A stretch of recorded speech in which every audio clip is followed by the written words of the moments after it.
So when I'm talking about brain waves, neurofeedback, and what is it, are you old enough to remember overhead projectors and transparencies? Yes. Okay, Just a little bit. Okay. First grade stuff. So when I'm teaching about neurofeedback, I wish we had overhead projectors and transparencies, because the first layer of understanding is the Brodmann areas. Basically, Corbin Brodmann figured out what part of the brain does what type of processing. And that's very important when we're talking neurofeedback, because over here is planning and execution, and over here is finding your car in the mall parking lot, and over here is school learning, and over here is social learning. So we need to have an understanding of all of these little processing centers. And then the next layer would be the brain waves, which I'm going to talk a lot about, because the brain waves tell me what state each of the processing centers is in. And I used to think, well, you're either awake, asleep, anxious, or whatever. And now we know that we can have processing centers really close to one another who are doing very different things, like one's over aroused and one's kind of sleeping. So we'll talk about the brain waves and where those are. And then the third transparency, and I'd like them all stacked together and blast up on the board, but that third one would be connectivity. Does the front talk to the back? Does the right talk to the left? And so all of that's important. So when we're doing a 19-channel quantitative EEG, we've got 19 sensors on the head, and they're measuring cortical pools of neurons that are firing synchronously, and that's what allows us to read it from your scalp surface. So each of those 19 channels tells me which Brodmann areas are underneath that. Okay.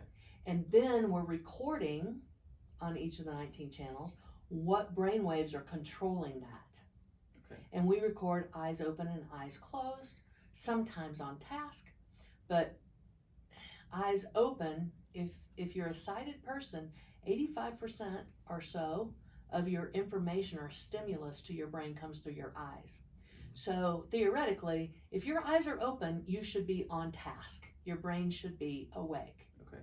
When you close your eyes, all of that information gets quiet and you kind of go inward, and your beta brain waves should kind of calm down, and your idling brain wave, your alpha wave, should kind of come up so that you can relax and kind of drift down towards sleep. So we need to be looking at all of those things when we're analyzing an EEG. Right. And now I'm going to talk to you about the brain waves, and I'm going to draw on my giant whiteboard here. So, do you remember graphing from school? Yes. Okay. Yes, did a lot of it. Yeah, everybody did a lot of it, but it's been a while for some of us. So on the horizontal axis, we've got what we call frequency, or the speed of the wave. And we measure frequency in hertz. And then on the vertical axis is power, and we measure that in microvolts, UVs. Gotcha. So I'm going to talk about the main brain waves that, you know, everybody, it kind of almost is common knowledge now. There are sub-zero or infra-low frequencies, and then there are really fast frequencies. We can measure up to 100 different frequencies per second. So, but they're all kind of labeled gamma and other things. And I'll mention that, but we're not going to focus on that. We're going to look at the things that neurofeedback's been modulating since the 1960s, and we know it well, okay? So when we're talking about how brain waves fire, think about these pools of cells, pyramidal cells, firing together. So the ones that are close together start firing synchronously. And the more that are there and they're firing together, things get bigger. Okay. And so if we have a delta wave, which 0 to 4 hertz in my system, it's 0 to 3 in some, is a delta wave.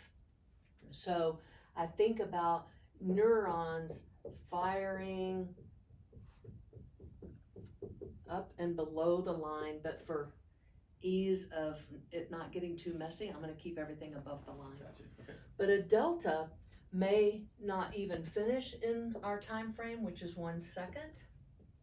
It may finish up to 4 times. Okay. But again, we're naming it by how many times it cycles in 1 second. Gotcha. Yeah. The next frequency up, I like to talk about delta. If infants are in delta, they sleep all day. That gives you an idea of what happens when that wave is dominant. Okay? Right. We shouldn't see it in adults in an awake EEG. Right. But think about a 4-year-old. They're going to be a little bit faster. 4 to 8 cycles, and it's called a theta wave. And so it kind of looks like little plateaus or teeth. And so a theta wave is where a 4-year-old's dominant frequency is. They're in a suggestible state. If you tell them that Santa's going to come down the chimney and put stuff in their stockings, they believe you, right? Yeah. They can be imaginative and play with Thomas the train, and so that's their dominant state. If you were to go to a hypnotist and try to stop smoking, they would get you into this theta state, and when you're suggestible, they would tell you, cigarettes taste like the bottom of, a horse hoof or something, and try to get you to believe that so that you stop smoking, right? So that's how hypnotism works. So we can see this wave when we've got you in a eyes closed deep state. Okay. The next frequency up is called alpha, and it's going to happen 8 to 12 times in our time frame.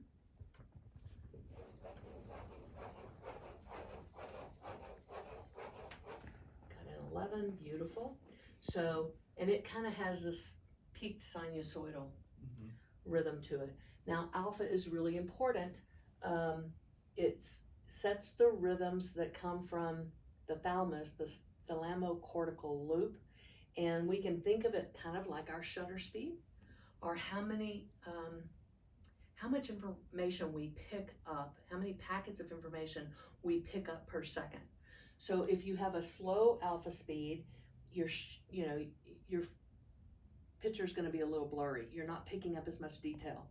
If you are really fast up here at 12 cycles per second, it's like a very fast shutter speed. And if you're filming, I don't know, the Nuggets playing basketball, you can look at exactly when that releases. You get a lot of detail. Right. So alpha is, how many packets of information we pick up when it's, at the back of the head. So it's our alpha speed. We talk about that a lot. So all of these are kind of subconscious processing. We do some processing here, but I'm not sure what it is. We know that there is processing in theta and alpha in dream states and subconscious material. Okay. But I wouldn't call it thinking. Right. It takes a little bit faster brainwave called our betas. 12 to 15 is low beta or beta 1, and 15 to 20 is beta 2. So in our low beta, this is where you should be right now. You're just absorbing the information. You're awake, alert.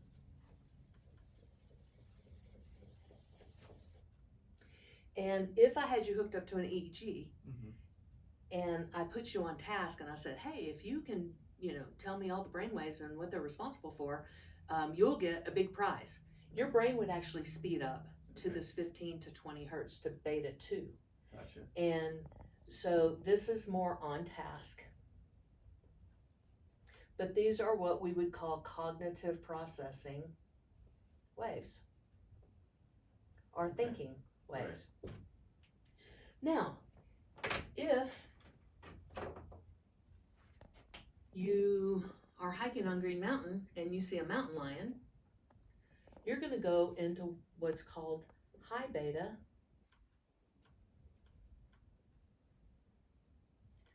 21 to 35 cycles per second, and it kind of looks like this. Small, but very, very fast. And it is actually too fast for cognitive processing.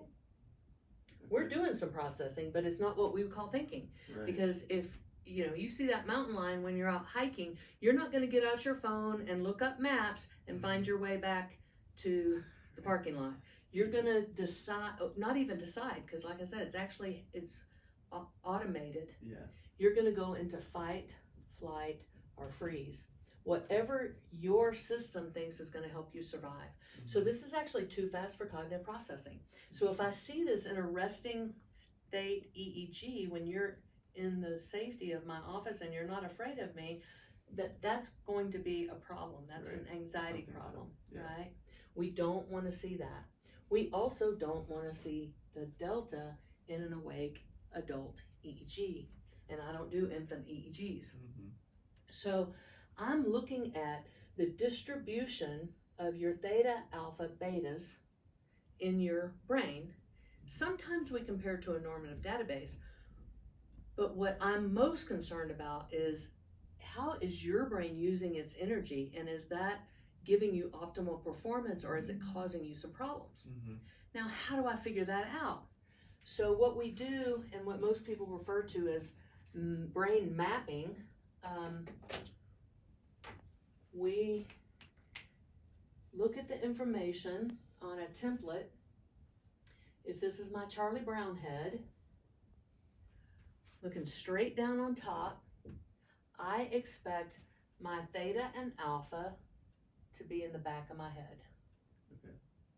Because that's where they live, they're generated there, and I expect to see those, especially in eyes closed. It should double. But that's where my theta and my alpha rhythms should live, especially when my eyes are open and I'm awake. And alpha should double in size when you close your eyes, and we do an eyes closed recording. Double in size power-wise or yeah, frequency? Power-wise. Okay. It's bigger when you close your eyes. Okay. And when you open your eyes, it should get smaller again, because it's an idling rhythm. Okay. So when you close your eyes, all that beta should stop, all the input to the brain stops, and everything should get quiet. Okay. And so alpha should be big at the back of the head and barely noticeable at the front of the head.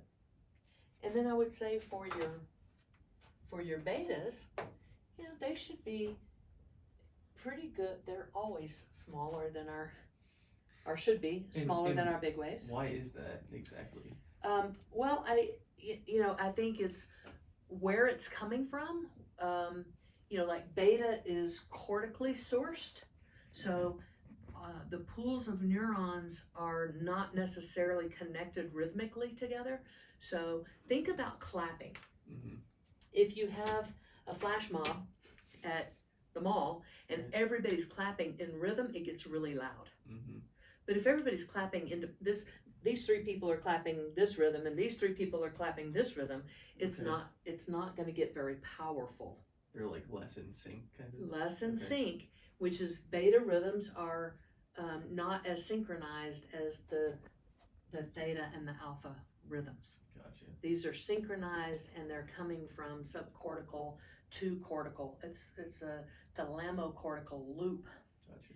So that gets deep into the weeds of what are the sources of our brain waves. Mm-hmm. But again, our betas are in little pools on the cortical surface. Okay. And so they just don't clap as loud. Gotcha.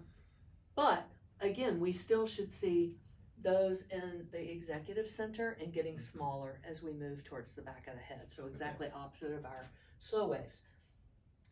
Now, the other cool thing about neurofeedback is I'm going to see these waves in all 19 places.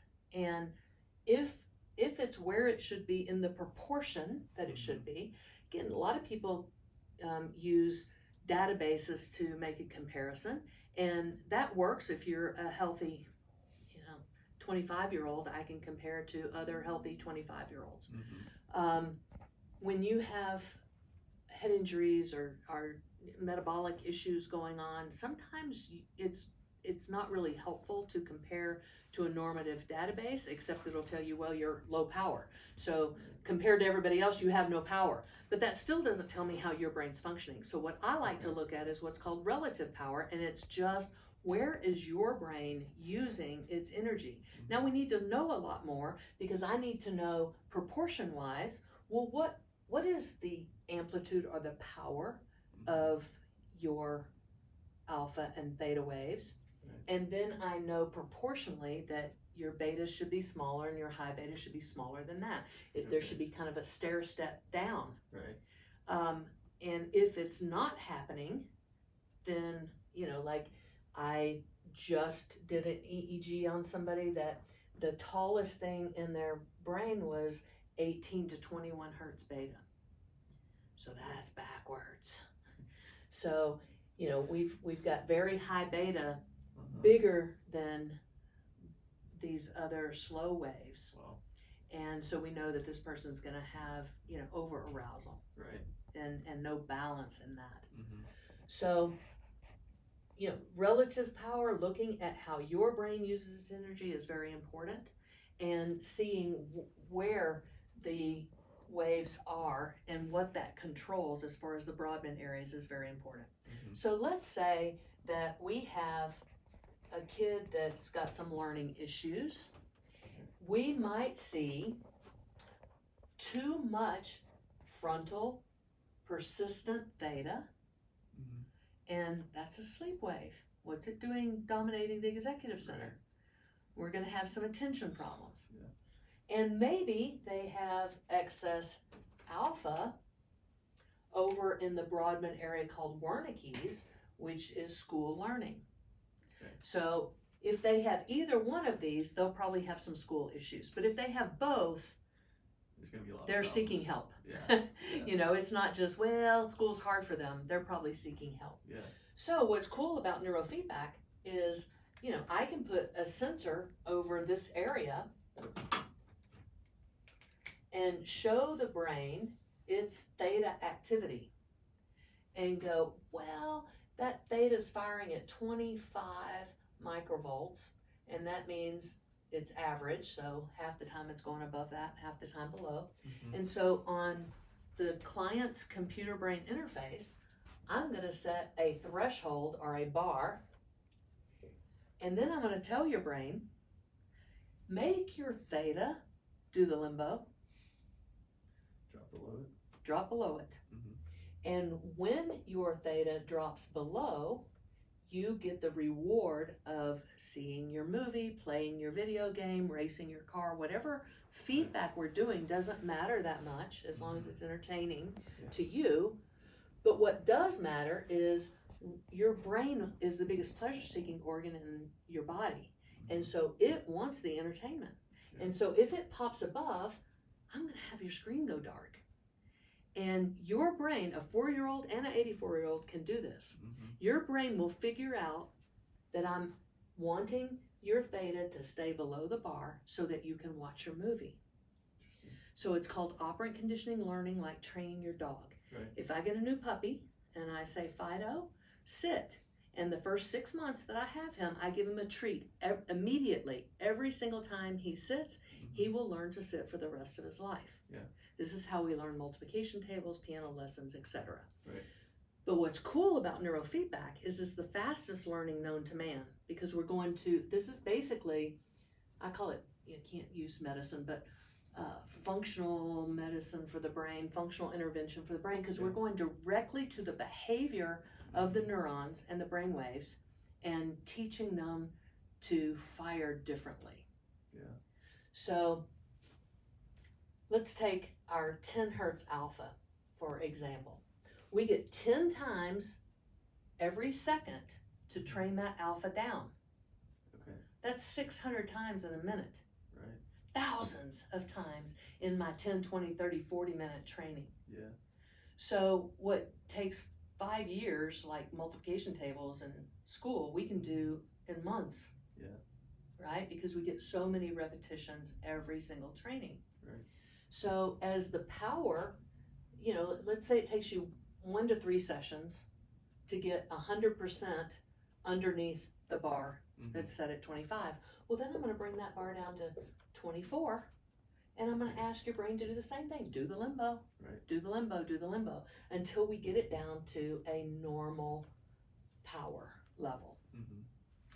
So with that situation, is there like beta waves going on at the same time in that area? And are you trying to like train those up too, or will you just do it depending on what you need to do? Yes, I usually make that determination based on the full analysis of the EEG, which takes several hours. But here's a cool thing. If you have too much of either one of these, let's just take this graph and make it, it's a bad analogy, but a waterbed. You old enough to know waterbeds? Yeah. Okay. So if this is the head of the bed, and I've got too much theta at the head of the bed, I'm going to have your little brother sit right there and smush that down. And maybe I'm seeing a little high beta that I also want to smush down. You know, maybe it's reading a 13 and it should be a 5. So I also want to set a bar and smush that down. So I'm going to have your little sister sit at the foot of the bed. Where's the water going to mound up? Right in the middle. Right in the middle, in my betas.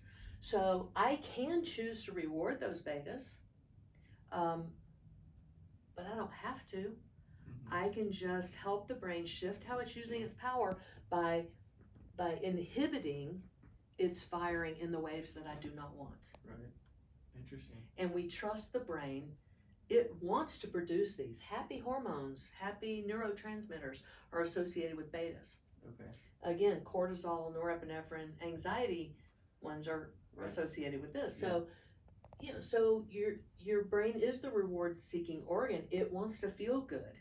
And I'm not talking about looking for a high. I'm talking about looking for that feels good because I'm functioning. I'm able to control myself. I'm able to get things done that I want to get done. I'm able to focus on what I need to focus on because I've got a test tomorrow, right? So if you've got excess theta here, you know, it's the executive network, it's the attention network, but it's also called the salience network. So what we find with a lot of ADHD kids is, well, the teacher says it's important, but it's not important to me, so I'm not doing it. And so taking down the power of that theta will increase our beta, and it turns on the salience network. Oh, if I don't want to repeat 6th grade, I actually have to do this, right? And so it, you know, that helps that function work better. And so, you know, that's what we're doing over time is just changing, you know, through, it can take between 20 and 40 sessions to make these adjustments. Part of it depends on how fast you learn, how well you sleep.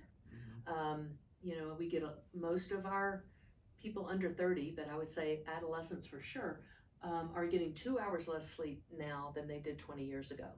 And so they're getting a lot of frontal alpha because they're sleep deprived. The brain's trying to catch up.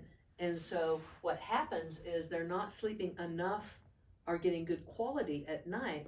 And so when they open their eyes, you know, when you fall asleep, your alpha kind of covers everything. But that's, again, we don't take sleep EEG, so we shouldn't see that. But if we see a lot of frontal alpha and you don't use THC, because THC and alcohol increase alpha and spread it everywhere.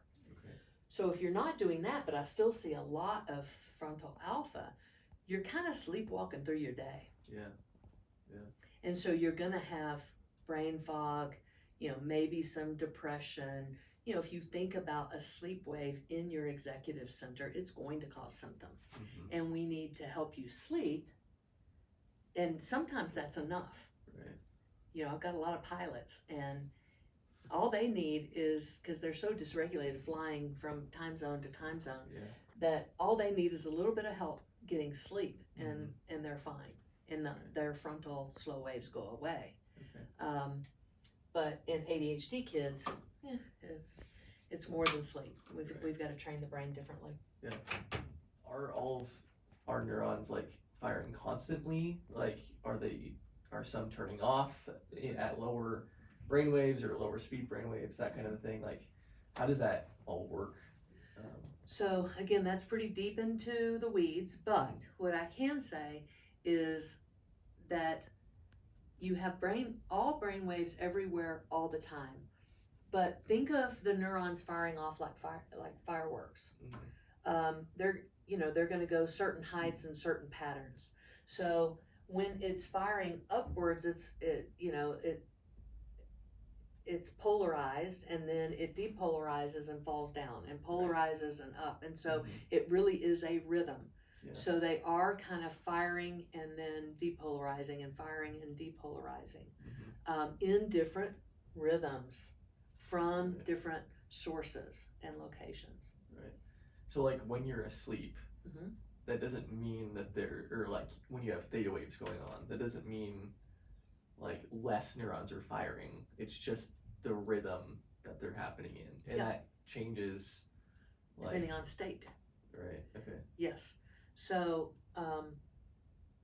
when you're asleep, again, you should be dominant here. But when you're in REM cycles, you're in your betas. Right. But they shouldn't be persistent. Okay. So if you have persistent beta or high beta at the vertex or in the center, that's usually an insomnia marker, because our betas should get quiet when we go to sleep. But like I said, in dreams, we're processing in a faster frequency, hopefully not enough to wake us up. We're still, unconscious. Right. But we do hit these betas during REM sleep. Okay. So it's not really about, no betas happen when you're asleep, only these, it really is all waves everywhere all the time. It's just in what proportion. Okay. Gotcha. So when we're awake, in the front of our head, these should be dominant. When we're asleep, these should be dominant. When we're running from the mountain lion, these should be dominant. There's also one called gamma that most people consider above 40 hertz. And what we know about it is it's a binding rhythm. It's for memory consolidation, but Joe Dispenza and others have research of euphoric states above 40 hertz. So it's kind of the new frontier. We're still learning about it, but articles come out about it every day. And so we have gamma. It's just small and fast and harder to see. We have hospital grade amplifiers here, and so we can see gamma. Okay. But not every neurofeedback system can see gamma. Yeah.